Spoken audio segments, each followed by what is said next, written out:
This is a supplementary chapter on international trade logistics.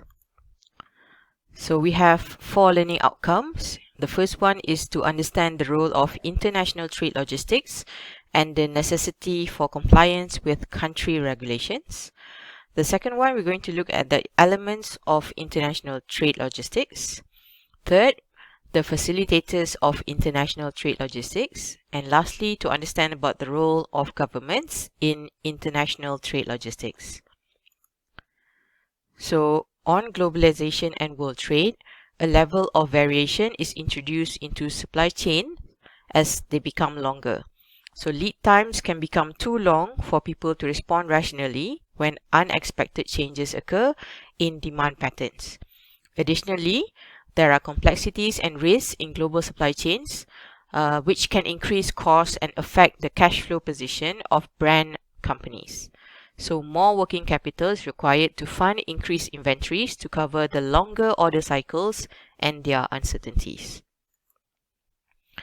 So this situation can be made worse by senior management failing to understand the complexities in global supply chains. Secondly, not employing the people with the range of skills required to implement and manage the logistics of international trade. And thirdly, when you have poor selection and implementation and integration of information systems in place to assist logistics and international trade. So we have here cross-border trade. The first term that you need to understand here is that the term international trade logistics. So this is basically the study and activity of logistics in an international environment, also called global commerce management or GCM. So for international trade logistics is basically the management of asset and non-asset sourcing, manufacturing and distribution across international borders to meet the demand and requirements of the organization's customers. So ITL incorporates the increasingly important role of trade governance, risk, and compliance. In this figure, it shows us the activities that are involved in international trade logistics. So it includes strategic sourcing, purchasing, transport management, and international sales. So what's important under international trade logistics is global trade management.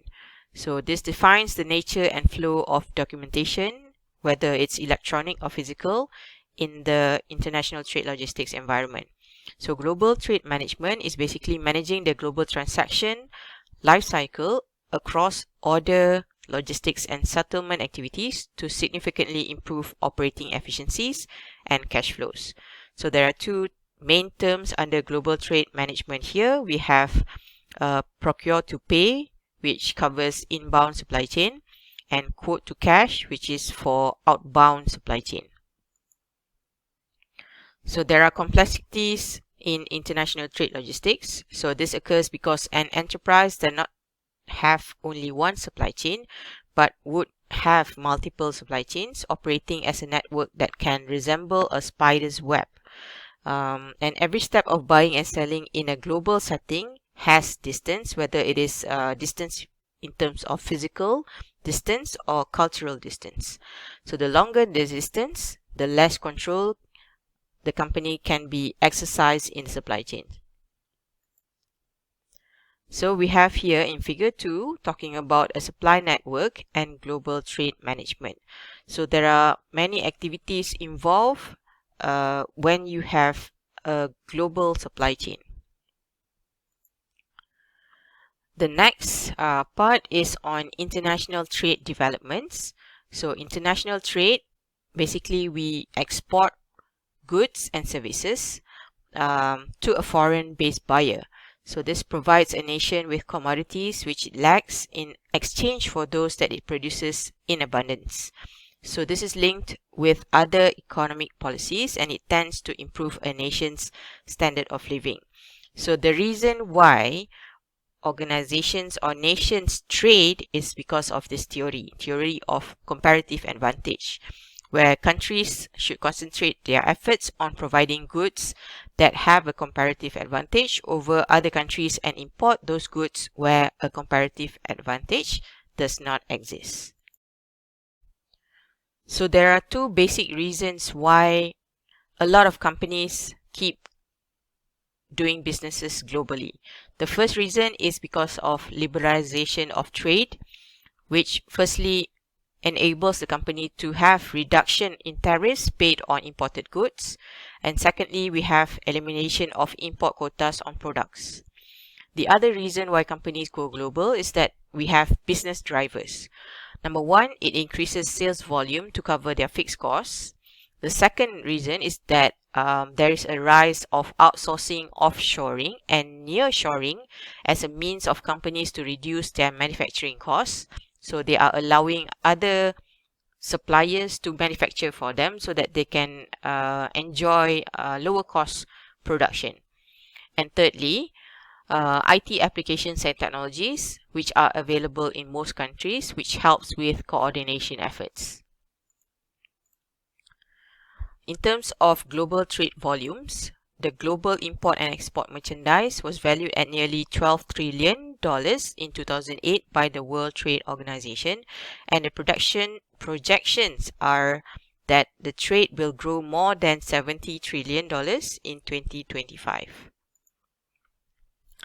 So in regional transport capacity, we have here an entity called UNCTAD, which means United Nations Conference on Trade and Developments.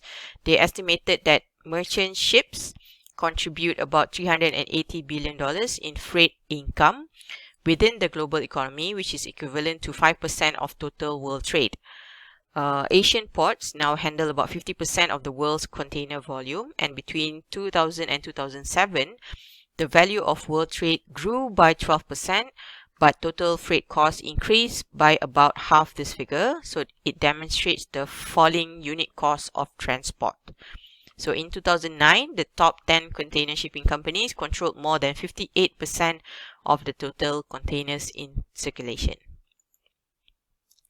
So next part, we have several terms that you would need to know in order for you to work in the logistics industry. We have customs, custom brokers, freight forwarders, Incoterms, and harmonization system. The first term is on customs. So the role of customs is to protect the community in their country by controlling who and what crosses the borders into that country. So customs perform the border clearance function, which includes processing import-export documentation that uses the harmonized system as the basis for calculation of custom tariff and excise. The next term is customs brokers, which is a firm which consolidates critical business information that allows importers to clear their goods through customs safely, securely, and quickly. So custom brokers offer services such as custom clearance, custom securities, customs valuation of goods, documentation requirements, legislation advice, duty rates and tariff classification, refunds of duty and sales tax rulings and tariff and valuation advice applications. The next term is freight forwarders, and the role of freight forwarders. Basically, they buy large quantities of space from companies that own ships, aircraft, and trucks, and then consolidates customers' shipments so the space is fully utilized. So they are essentially a buy low and sell high broker of cargo space. They offer a range of services such as door-to-door goods movement, transport feasibility cost studies, Incoterms analysis, and transit insurance. So common for freight forwarders to offer both freight forwarding and customs broking capabilities.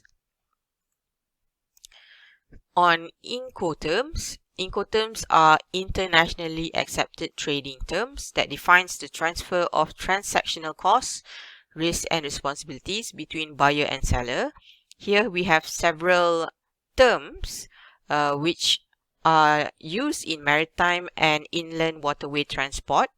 So we have FAS, free alongside ship, FOB, free on board, CFR cost and freight, CIF cost, insurance and freight, DES delivered X ship, DEQ delivered X quay.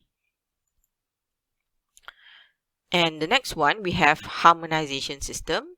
This is on description and coding. It's an international standard for classifying traded items. It was developed by the World Customs Organization, and over 200 countries uses this system, equating to more than 98% of world trade. It is basically a 6-digit record that equates to a particular item and cannot be altered in any way in order to ensure that there's integrity on the system. So this is a basis for international trade negotiations. In the last learning objective of this chapter, we're going to look at the role of government in international trade. So governments play a role in regulating imports and also promoting exports. So they are involved in applying tariffs and quotas to imports and also offering subsidies and grants to stimulate exports. So there are 3 ways how the government is involved in international trade. We have trade agreements, free trade zones, and also international trade organizations. So in trade agreements, we have regional trade agreements and also free trade agreements between countries. So these agreements provide reduction and in some instances, elimination of tariffs on exports and imports between different governments. So agreements frequently cover aspects concerning goods, services, investment, intellectual property, e-commerce, temporary movement of business people, and also economic cooperation. In terms of free trade zone, this is basically areas within a country set aside and not subject to tariffs and quotas for companies to establish import and export operations. So they attract new business and foreign investment in this area. Organizations can transit or hold inventory for a period of time without the need to pay otherwise applicable duties and excise. So this means that quarantining inventory that exceeds the permitted quota, applying at its ultimate destination. So the example of free trade zones include Port Klang Free Zone, Batam Free Trade Zone, and also Inspira Pharma and Biotech Park in India. The next issue under the role of government is international trade organizations. So we have WTO, APEC, and OECD, each having different functions, so ruling different regions in the world. Okay, so all of them basically try to generate more global international trade. So to conclude this chapter, we have the different Malaysian government agencies involved in international trade. The first one is Ministry of International Trade and Industry, MITI, the Royal Malaysian Customs Department, and Malaysian External Trade Development Corporation, MATRADE. So that's all for this chapter.